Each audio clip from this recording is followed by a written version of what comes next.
وربك الأكرم الذي علم بالقلم علم الإنسان ما لم يعلم জিবরাইল আমিন নবীকে ডাকতে বলেন, হাবিব আমার, আপনি আমার সাথে পড়ুন, যেই রব আপনাকে সৃষ্টি করেছেন, ইকরা বিসমি রাব্বিকাল্লাযী খালাক। নবীকে যখন রবের কথা বললেন, আপনার রবের নামে পড়ুন, আল্লাহর নামে পড়ুন। আল্লাহর নবী মায়ার নবী রাহমাতুল লিল আলামিন সাথে সাথে জিবরিল আমিনের সাথে সাথে তেলাওয়াত শুরু করে দিলেন। এভাবে তেলাওয়াত করতে করতে আল্লাহর হাবিব পুরো শরীরটা ঘাইমা গেছে, ঝড় থর থর করে জ্বরের কারণে কাঁপে। আল্লাহ নবী মায়ার নবী তেলাওয়াত কোরআন তেলাওয়াত শুনিয়া তেলাওয়াত করে আলিঙ্গন করে শরীরটা একবারে ঝড় এসে গেল, বয়ে তরতর করে কাঁপি। হায় হায়, স্বপ্নের যুগে কি দেখি আজকে বাস্তব হয়ে গেল। আসমান জমিন থেকে আমি চলার পথে মাঝে মাঝে এমন কিছু জিনিস শুনলাম, আজকে সব বাস্তবায়ন হয়ে গেল। নবী নিজের জীবনটাকে নিয়ে শঙ্কাবোধ করতেছেন, ভয় পাইতেছেন। আল্লাহর নবী মায়ার নবী চলে গেলেন খাদিজার ঘরে। খাদিজা গো, আজকে এমন পরিস্থিতি আমার হয়ে গেল, আজকে এমন জিনিস আমি দেখলাম, শুনলাম, পড়লাম, অতীতে এমন কোন জিনিস আমি দেখিও নাই, শুনিও নাই, পড়ি নাই। ও খাদিজা, আমারে একটা কম্বল দাও, আমাকে জড়িয়ে ধরো, আলিঙ্গন করো, আমার দেহটা কাঁপতেছি, আমার জীবন নিয়ে আমি শঙ্কা বোধ করি। জাম্মিলুনি জাম্মিলুনি বলে নবী ডাকতেছে খাদিজারে। দুনিয়াতে এই দুনিয়াতে হযরত খাদিজা রাদিয়াল্লাহু তাআলা আনহার জবাব থেকে একটা শিক্ষা আমাদের আছে। ও মা, ও বোন, আপনার স্বামী যদি বিপদে পড়ে যায়, আপনার স্বামী যদি বিপদে মুসিবতে পড়ে যায়, ওই সময় হযরত খাদিজা যেই ধারণটা নিয়েছিলেন, শিক্ষা নিয়েছিলেন, আপনি আমি যদি শিক্ষাটা নিতে পারি, আমাদের ঘরে অন্যরকম একটা মুহূর্ত হবে, ঠিক না বেঠি? আল্লাহ নবী মায়ের নবী অসুস্থ হয়ে গেলেন, ঝড় পুরা শরীরে কম্পন শুরু। খাদিজা মেঘদা বলে, হাবিব, ভয় পাওয়ার কোনো কারণ নেই, চিন্তিত হওয়ার কোনো কারণ নেই। কেন আপনি ভয় পাইবেন? কেন আপনি চিন্তা করবেন? আল্লাহ পাক রব্বুল আলামিন আপনাকে এমন এমন যোগ্যতা দিয়েছেন, আপনার এমন এমন গুণ আছে, ভালো ভালো গুণ, যেই গুণ আমার আল্লাহ ওই গুণওয়ালা মানুষকে কখনো লজ্জা দিবে না। আপনি এতিমদেরকে সাহায্য করেন, আপনি বিপদগ্রস্ত বান্দা বান্দীদেরকে সাহায্য করেন, আপনি অসহায় মানুষদেরকে সাহায্য করে। ওগো আমার নবী, মায়ার নবী, এত সুন্দর সুন্দর গুণ আপনার ভিতরে আছে। এমন ভালো ভালো গুণওয়ালাকে আমার আল্লাহ কখনো বেইজ্জতি করবে না। আওয়াজ দেন ঠিক না বেঠি? আমার আপনার নবী মায়ার নবী স্বপ্নের ব্যাখ্যা বললেন, হেরা গুহার অবস্থা তুলে ধরলেন। খাদিজা বলেন, আপনি টেনশন করবেন না, আমার একজন চাচাতো ভাই আছে, আহলে ইলম জাননেওয়ালা, আপনাকে তার কাছে নিয়ে যাব, সে আপনার স্বপ্নের ব্যাখ্যা দিবে। বাস্তবে যা শুনেছেন পড়েছেন সবের ব্যাখ্যা উনি দান করবেন। ওনার চাচাতো ভাই ওয়ারাকা ইবনে নাউফাল, উনি আহলে কিতাব পড়েছে, ইব্রানি ভাষা জানে। ওনাকে যখন সঙ্গে নিয়ে গেলেন, ওয়ারাকা ইবনে নাউফালকে বললেন, ভাই, আমার স্বামী কি দেখেছে, আমার স্বামী কি পড়ে, আমার স্বামী স্বপ্নে কি দেখি, মাঝে মাঝে কি যেন গাইবি থেকে আওয়াজ শুনি, এমন অবস্থা কি হয়েছে একটু বলেন না আমারে। এবার ওয়ারাকা ইবনে নাউফাল ডাকতে বলল, মুহাম্মদ, কি স্বপ্ন দেখো, কি হয়েছে, খুলে খুলে বলো। আল্লাহ নবী মায়ার নবী রাহমাতুল লিল আলামিন সবগুলা খুলে খুলে বর্ণনা করেন। ওয়ারাকা ইবনে নাউফাল ওই মুহূর্তে মাথা ঝুলায়া ঝুলায়া কয়, মুহাম্মদ, মুহাম্মদ, তুমি টেনশন করিও না, আসমানি কিতাব তোমার উপরে নাজিল হওয়া শুরু হয়েছে। যেমন পয়গম্বর ইব্রাহিমের উপরে নাজিল হইতো, পয়গম্বর মুসা আলাইহিস সালাতু ওয়াস সালামের উপরে নাজিল হইতো। যত নবী দুনিয়াতে আগমন করেছেন তাদের উপর আসমানি বাণী, আসমানি কিতাব নাজিল হয়েছে। সেই ধারা আপনার উপর শুরু হয়ে গেছে। ওগো পয়গম্বর, আপনি টেনশন করবা না, আপনি আল্লাহর পক্ষ থেকে একজন রাসূল, একজন নবী মনোনীত হয়েছেন। তবে একটা কথা আমি বলি,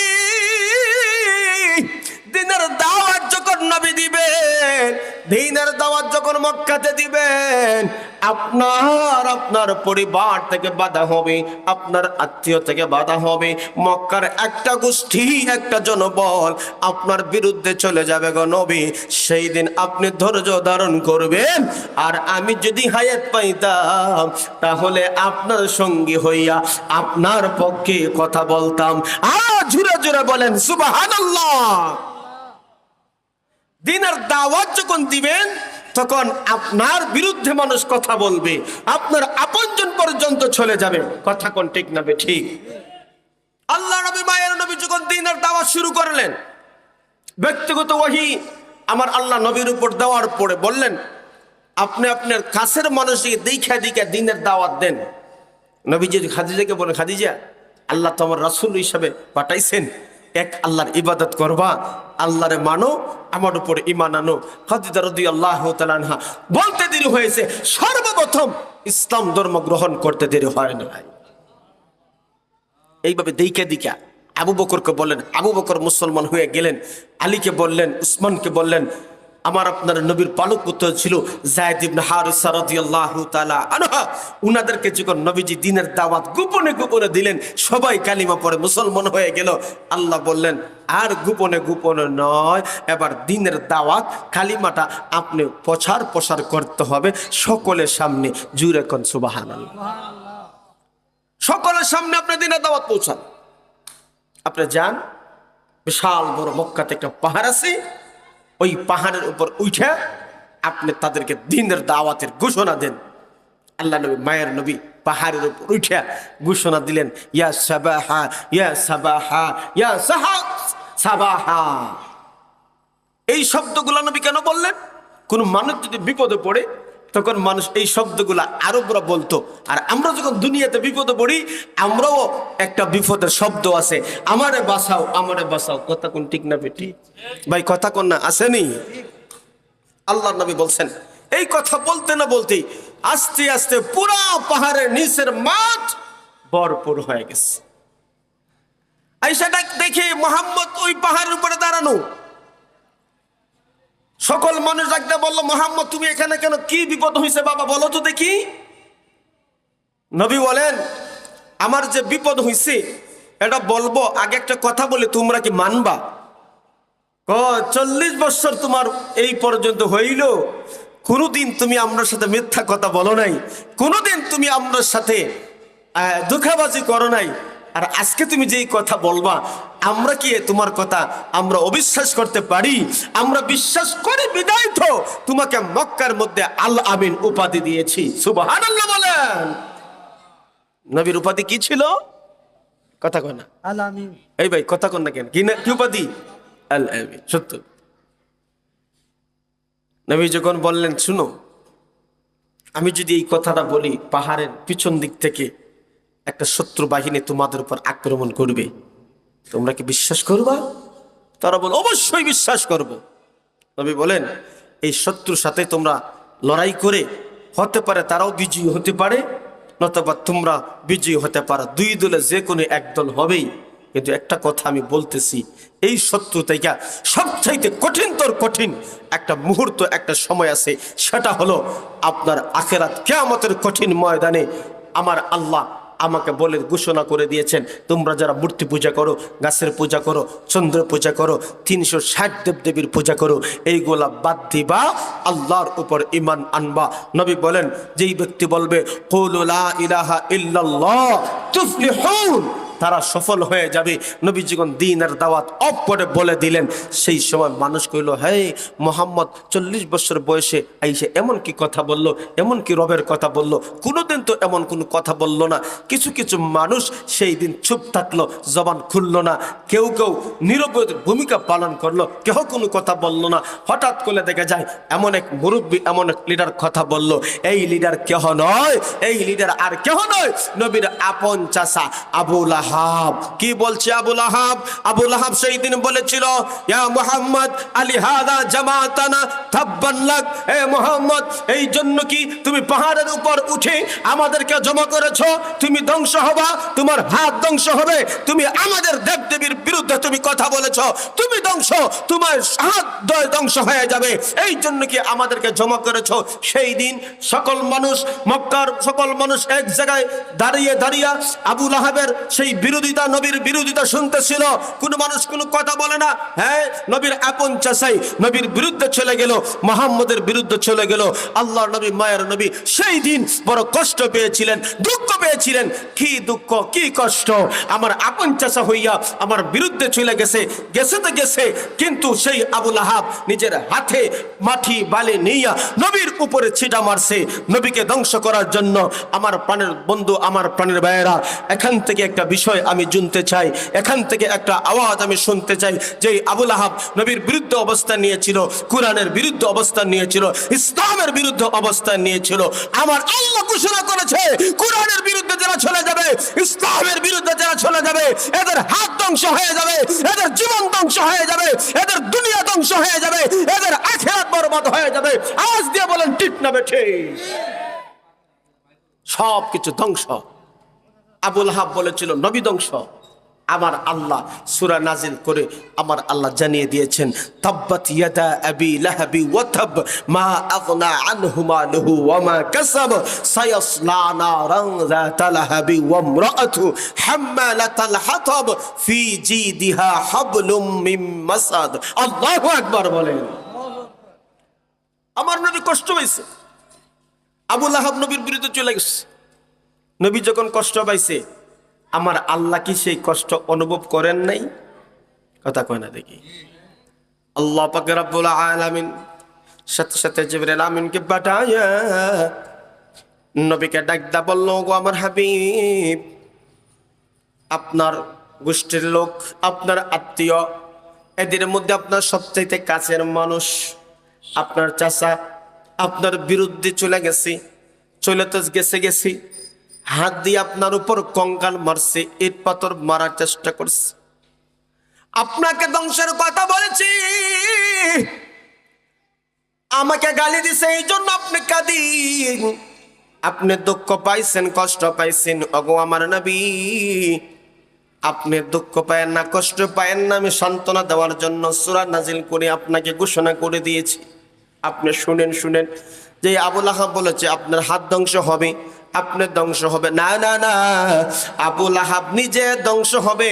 আবু লাহাবের হস্তদ্বয়, দুই হাত ধ্বংস, দুনিয়া এবং আখিরাত আমি আল্লাহ আবু লাহাবের বরবাদ করে দিলাম। কেমনে বরবাদ হইছে? আজ পর্যন্ত মানুষ, হিন্দু অথবা বিভিন্ন ধর্মের অনেক মানুষের নাম টাম পর্যন্ত মানুষের রাইখা ফেলে, রাখে কি রাখে না, কিন্তু আবু লাহাব আজ পর্যন্ত কোনো মানুষ রাখছে? কথা কয় না দেখি। আজ পর্যন্ত কোনো মানুষ শুনছেন? আপনার জানা মতেন এই বয়সে, আমার আপনার বয়সে আমি শুনিনি কোনো মানুষ আবু লাহাব কোনো ছেলের নাম রাখতে, না মেয়ে না ছেলে। কথা বলেন ঠিক না বেটি? এমন অভিশাপ আমার আল্লাহ দিছে, যেই আবু লাহাবের নামের উপর অভিশাপ। আবু লাহাবের নিজে ধ্বংস হয়ে গেছে, সবকিছু বরবাদ হয়ে গেছে। এখান থেকে আওয়াজ তুলতে চাই, ইসলামের বিরুদ্ধে কেউ যদি কথা বলে, কুরআনের বিরুদ্ধে কেউ যদি কথা বলে, আমার আল্লাহ সেই আবু লাহাব, উতবা, শাইবার ঘটনাতে শিক্ষা যদি গ্রহণ না করো, তোমার দুনিয়া বরবাদ হবে, তোমার আখিরাত বরবাদ হবে। কথা বলতে হবে 33 মুসলমান, ঠিক না বেঠি? আজকে চতুর্মুখে ইসলামকে দমিয়ে রাখার জন্য, কোরআনকে মিটিয়ে দেওয়ার জন্য ষড়যন্ত্র হয়। ওইখান থেকে যদি শিক্ষা গ্রহণ না করো, তোমাদের দুনিয়াও বরবাদ হবে, আখিরাত বরবাদ হবে। আমার আল্লাহ বলেন, আমি দুনিয়াতে একটু ঢিল দেই, একটু ছাড় দেই, যখন আমি টান দিব ছুটার কোনো সুযোগ। তাহলে কোরআনের জন্য, ইসলামের জন্য যদি জীবনটা দিতে হয়, জীবন বিলাতে হবে। অর্থ যদি বিলাতে হয়, অর্থ বিলাতে হবে। আমার সন্তানকে যদি ইসলামের জন্য দিতে হয়, সন্তানকে দিতে হবে। কাকলির মুসলমান আওয়াজ চাই, ঠিক না ঠিক? আল কোরআনের সৈনিক আমার নেই তো কোনো ভয়, এক আল্লাহর গোলাম আমি, এই তো পরিচয় আমার, এই তো পরিচয়। আল কোরআনের সৈনিক আমার নেই তো কোনো ভয়, এক আল্লাহর গোলাম আমি, এই তো পরিচয় আমার, এই তো পরিচয়। এই পৃথিবীর সবই নকল, আমার এই পৃথিবীর সবই নকল, আসল কিছু নয়, এক আল্লাহর গোলাম আমি, এই তো পরিচয় আমার, এই তো পরিচয়। অবশ্যই আমরা কার গোলাম? আর জোরে কোন? কোরআন হাদিস শাসন তন্ত্র রাসূল আমার নেতা, ও তো শাহমর চির অম্লান ইতিহাস বীর গাথা। একে আল্লাহ ছাড়া আমার দিলে, একে আল্লাহ বিনি আমার দিলে নেই তো কোনো ভয়, এক আল্লাহর গোলাম আমি, এই তো পরিচয় আমার, এই তো পরিচয়। অবশ্যই কার গোলাম? আল্লাহর গোলাম। ভালো লাগে না? কথা বলিও না, কারো ক্ষতি করিও না। কথা কোন ঠিক না বেটি? ইসলামের বিরুদ্ধে যদি আপনি অবস্থান নেন, দেখতে দেখা যায় আপনার টাকা আছে, সম্পদ আছে, সবকিছু যশ খ্যাতি আছে, কিন্তু আমার আল্লাহ যখন ধরবেন সব কিছু বরবাদ ধ্বংস হয়ে যাবে। ঠিক না বেটি? সেরকম এই জন্য ইসলামের বিরুদ্ধে কোনো কথাই বলবা না, কোরআনের বিপক্ষে কোনো কথা হবে না। কথা কোন ঠিক না বেটি? এই কোরআন সম্মানিত, এই কোরআন যাকে বুকে ধারণ করে নিয়েছে তার সম্মান বেড়ে গেছে। আওয়াজ চাই, ঠিক না বেটি? কোরআন সম্মানী, কোরআনকে যারা ধারণ করেছে তার সম্মান বেড়েছে। কথা কোন ঠিক না ভাই? আল্লাহ পাক রব্বুল আলামিন বলেন, শোনো শোনো, দুনিয়াতে শান্তিময় জীবন যাপন পেতে চাও, দুনিয়ার মধ্যে অশান্তি, পরিবারে শান্তি নাই, সমাজে শান্তি নাই, হাটে বাজারে শান্তি নাই, শান্তিময় একটা জিন্দেগি আপনি যদি পেতে চান অবশ্যই কোরআনকে ধরেন, কোরআনকে ফলো করেন। কারণ কোরআন সব কিছু এর ভিতরে আমার আল্লাহ দিয়েছেন। সমাজ কিভাবে চালাতে হয়, সমাজের ন্যায় বিচার কিভাবে প্রতিষ্ঠিত করতে হয়, ন্যায় বিচার সম্পর্কে কোরআনে বর্ণনা আছে না নাই? অর্থনৈতিকভাবে সমাজ কিভাবে উন্নত করতে হয়, সমাজটাকে কিভাবে অর্থনৈতিকভাবে উন্নত করা যায়, আল্লাহ পাক রব্বুল আলামিন অর্থনৈতিক কোরআনের মধ্যে ডাইরেক্ট ঘোষণা করেছেন। আল্লাহ বলেন, আহাল্লাল্লাহুল বাইআ ওয়া হাররামার রিবা, আল্লাহ ব্যবসাকে করেছেন হালাল, সুদকে করেছেন হারাম। কথা বলেন ভাই? তাইলে ব্যবসার মাধ্যমে মানুষ লাভবান হয়, অর্থ বাড়ে, টাকা বাড়ে। কথা কোন ঠিক না বেটি? অর্থনীতি কোরআনে আছে। আপনি আমি যদি সায়েন্স সম্পর্কে কোরআনকে বলি, কোরআন সায়েন্স সম্পর্কে তোমার কি বর্ণনা আছে? সায়েন্স সম্পর্কে কোরআন বর্ণনা দিয়েছে। দেখো, আল্লাহ পাক রব্বুল আলামিন সূরা ইয়াসিনের মধ্যে আল্লাহ তাআলা চন্দ্র সূর্যের কথা আলোচনা করেছেন, চন্দ্র সূর্যের কক্ষপথের আলোচনা করেছেন।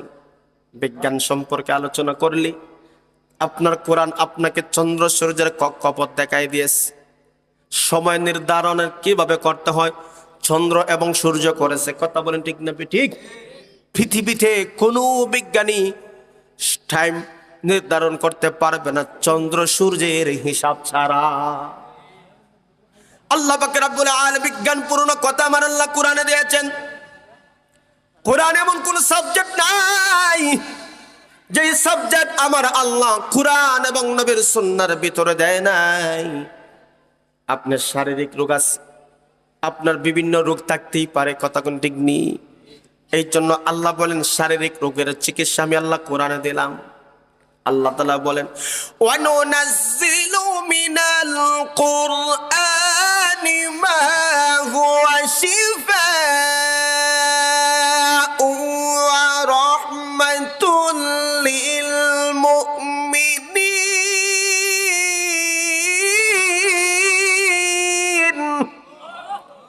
ওয়া লা ইয়াজিদুল যালিমিনা ইল্লা খাসারা।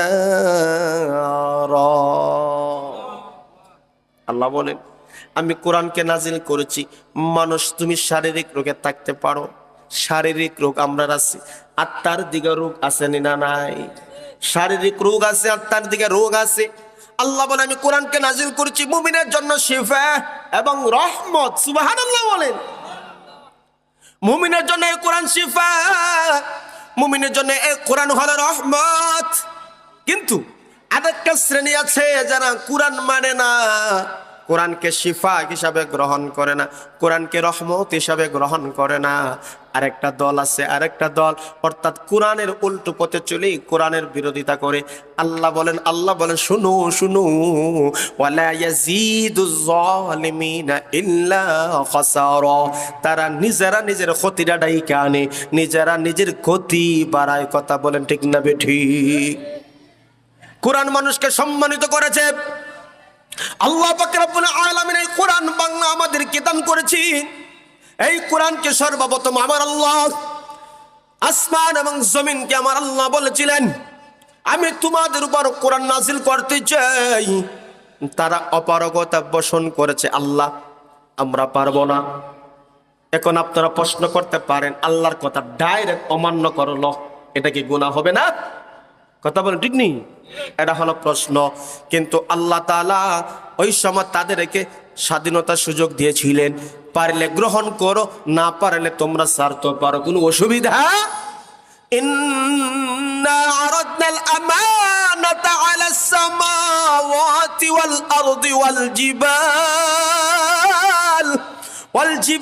فأبين أن يحملنها وأشفقن منها وحملها الإنسان إنه كان ظلوما جهولا। আল্লাহ তাআলা আসমান জমিনকে তার আমানত দেওয়ার জন্য বললেন, অস্বীকার করেছে। আল্লাহ তাআলা মানুষকে বলে, ও মানুষ আমি আমার আমানত তোমাদের মধ্যে দিতে চাই, আমি আমার আমানত তোমাদের কাছে দিতে চাই, তোমরা কি আমার আমানত গোলা গ্রহণ করবা?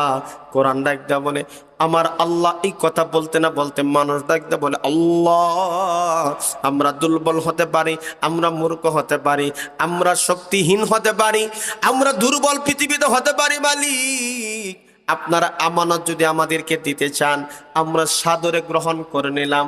আল্লাহ পাক রব্বুল আলামিন বলতে দেরি হয়েছে, এই মানুষ কোরআনকে ধরতে দেরি হয় নাই, গ্রহণ করতে দেরি হয় নাই।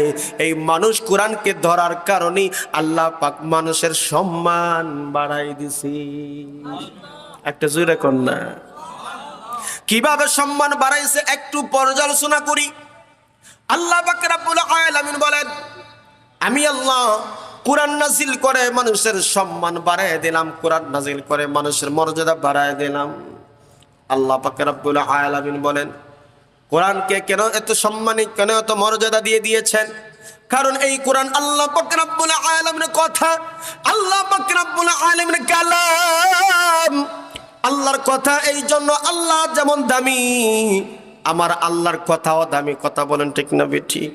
আল্লাহ তাআলা কোরআনের সম্মান কেন বানাইছে? মানুষের ঘরে মানুষের জন্মগ্রহণ করলে প্রকৃতপক্ষে মানুষ হওয়া যায় না। আল্লাহ পাক রব্বুল আলামিন বলেন বনি আদমকে আমি সম্মানিত করেছি। ওয়ালাকাদ কাল্লামনা বনি আদম, আমি আল্লাহ মানব জাতিকে সম্মান করে বানাইলাম, সম্মানিত করলাম। কেন সম্মান দিলাম জানোনি? সূরা রহমানের শুরুতে আমার আল্লাহ বলেন আর রহমান আল্লামাল কুরআন খালাকাল ইনসান আল্লামাহুল বায়ান।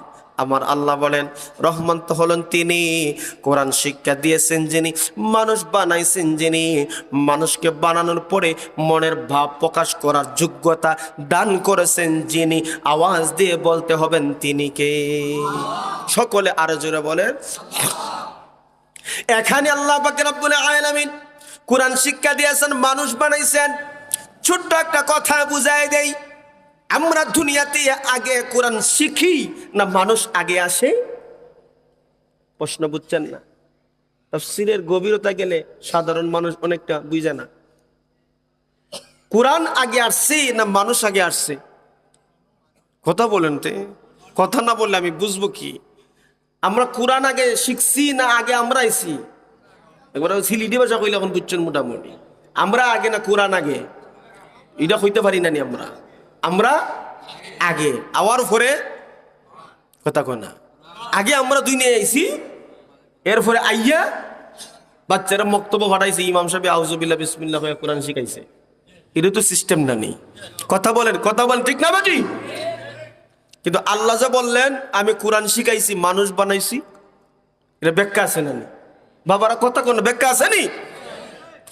আল্লাহ পাক রব্বুল আলামিন কেন এই কথা বললেন?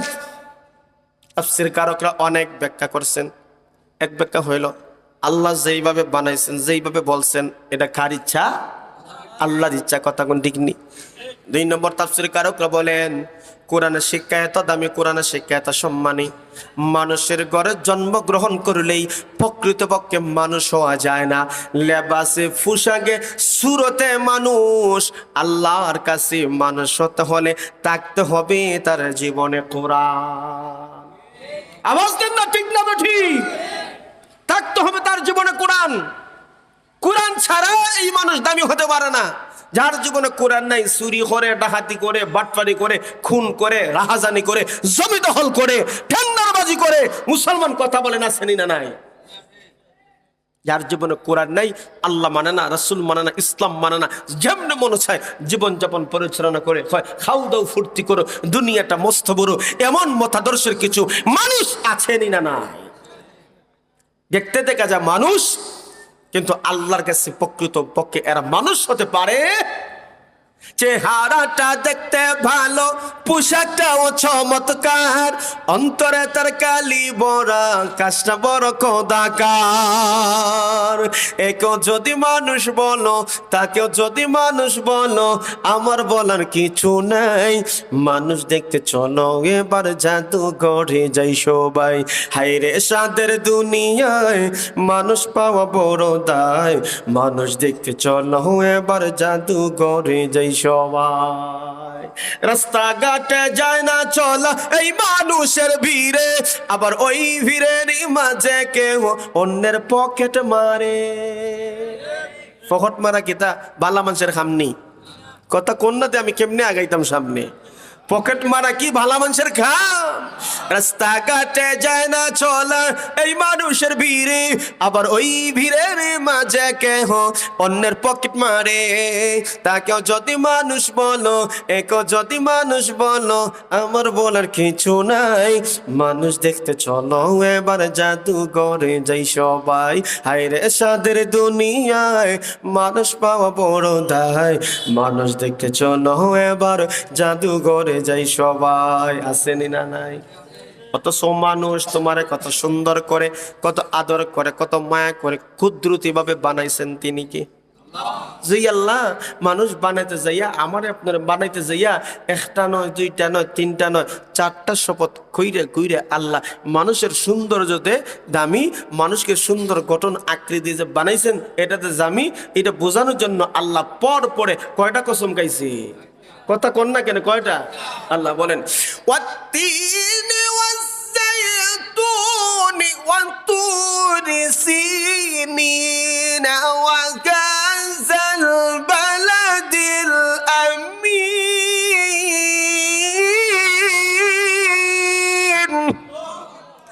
لقد خلقنا الإنسان في أحسن تقويم।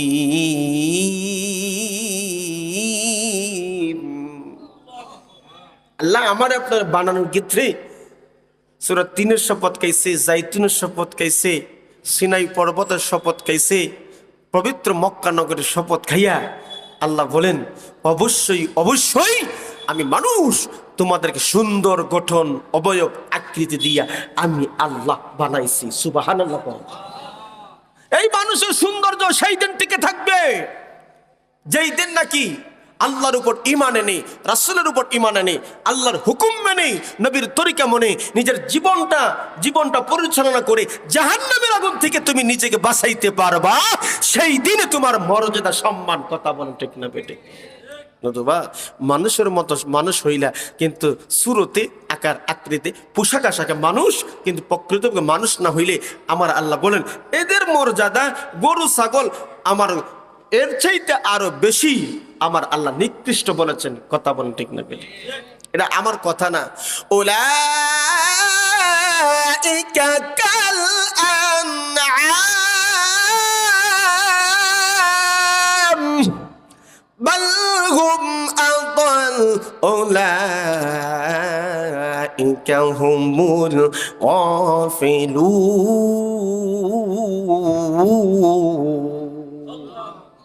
আল্লাহ বলেন এই সমস্ত মানুষদের জীবনে আল্লাহ নাই, রাসূল নাই, ইসলাম নাই, কোরআন নাই, এরা হলো চতুষ্পদ জানোয়ার থেকে আরো নিকৃষ্ট।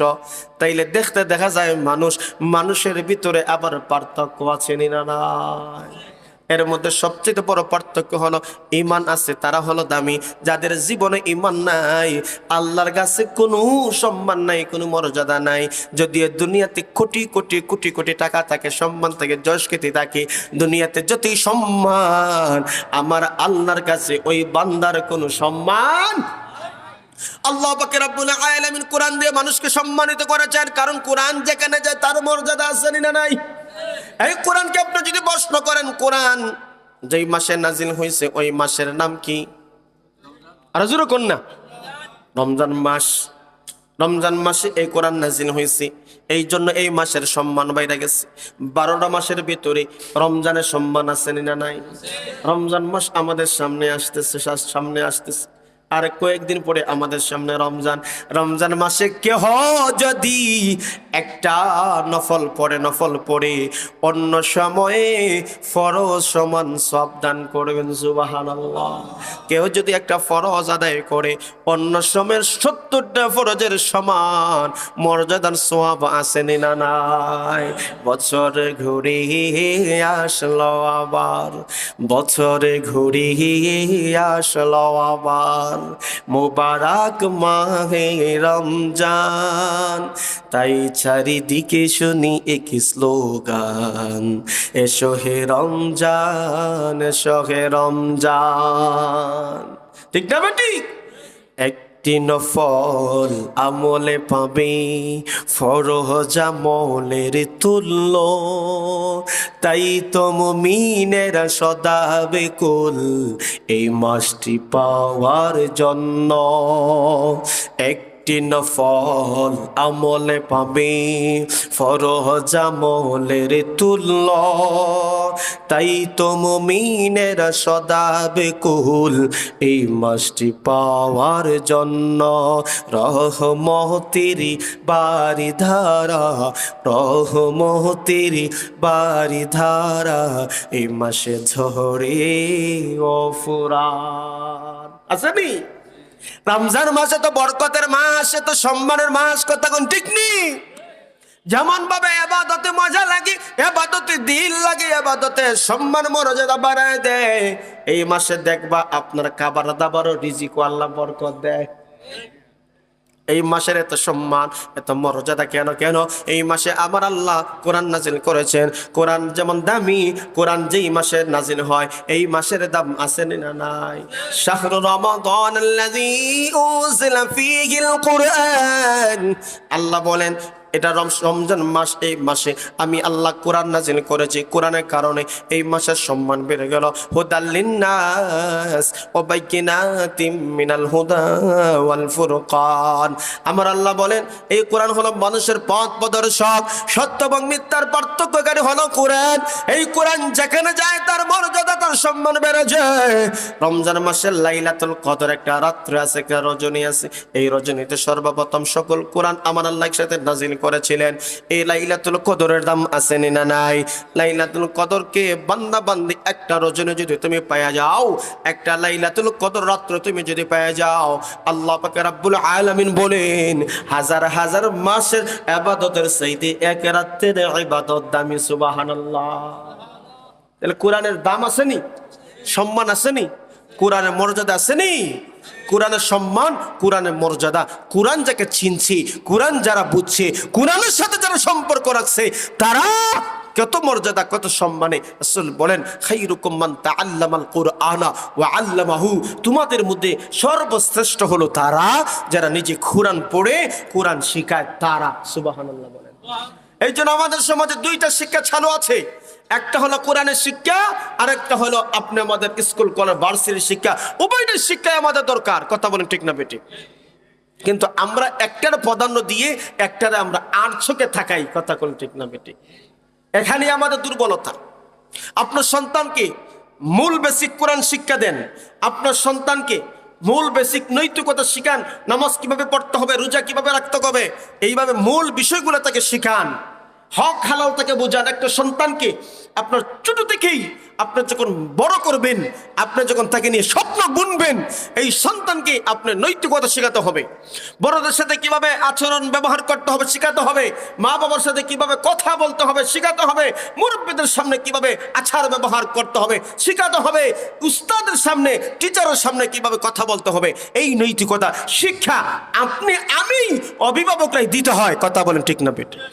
সন্তানকে মানুষের মতন মানুষ করেন, কোরআন শিক্ষা দেন, কোরআন বুঝান, কোরআনের শিক্ষা তাকে দেন। এই শিক্ষা যখন সন্তান আপনার কোরআন শিখলো, বুঝলো, নামাজ কালাম শিখলো, আপনার সন্তান আপনি যদি চান স্কুলে নিতেন, আপনি শিশুকাল থেকে আপনি কোরআনের সাথে সম্পর্ক করে, আপনাদের এখানে হিফজখানা আছে, আপনাদের এখানে নুরানি মাদ্রাসা আছে, এই হিফজখানা, এই নুরানি মাদ্রাসার ছাত্ররা দেখবেন খুতবা আরবিতে দিতে পারে, ইংলিশে বক্তব্য দিতে পারে, সব কিছুই আলহামদুলিল্লাহ এখন মাদ্রাসার মধ্যে ভরপুর আছে।